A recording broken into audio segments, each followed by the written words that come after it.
Howdy, I'm James Victore, and we're going to do a typographical tour of Brooklyn and Queens, and we're going to look at type on the street and signage on the street and try to figure out what the hell it's for.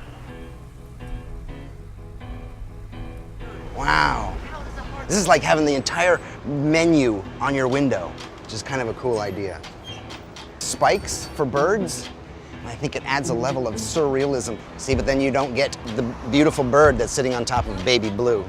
There's been a designer here, which is not always a good thing. I don't even know what font that Starbucks thing is. Fat, nasty sans serif. And I don't want to sound catty as a designer, but I don't know what's going on the window here. There's just a machine somewhere just spitting these out. They've hired someone to do all this lettering with all these words, aspiration and achievement and blah, blah, blah, blah, but it's for foster care, and the words aren't gonna do it. So what they're trying to get the words to say, they should have worked harder and had an idea first. So call me old-fashioned. That's what I want my liquor store to look like. I trust these guys. Are the tomatoes supposed to be pronounced? Quatomat? I don't know how it's pronounced. Ivan Chermayeff once told me when we were talking about design, if it's big and ugly, it's not big enough. Oh, there's some great stuff. Instead of renewing the signs, they just changed the prices. These are great. I mean, this is done with a chisel. That's done with a brush. Trapped fly. So, this stuff interests me terribly. What I see is a wasted opportunity. To not just spell everything correctly, but to actually put art in it. To actually put art on the street. Man, you could charge a mint for this thing now. Yeah, no, it's awesome. It's crazy. It's totally wrong, and it totally works.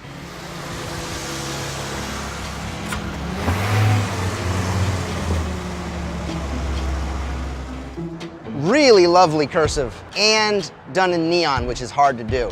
Should have been done in cursive and in neon, which is hard to do. This would be an awesome piece of lettering and a great piece of street art if it was. But what it is commercial repurposing of street art. We just made it better. We should go now.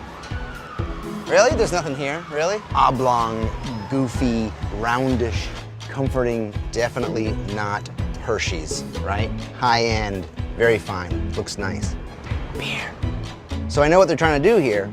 Beautiful job, well done, exquisite gold leaf, but it has this kind of fake old thing, right? I love that. Swiss modernism, it's the language of business. Some people look at this and just get all gooey. I'm always bashing Helvetica, except we actually used it to design my book. So I know it's not his real signature, but it's pretty sweet. I love this. Forget about it. Three-dimensional metal letters in Gothic. I don't know if you can even find these anymore or find anybody to make them because the craftsmen are all gone. Beautiful, beautiful, beautiful stuff. So here's a question. What's ugly and what's beautiful? Right? Does beauty matter? Okay, where else?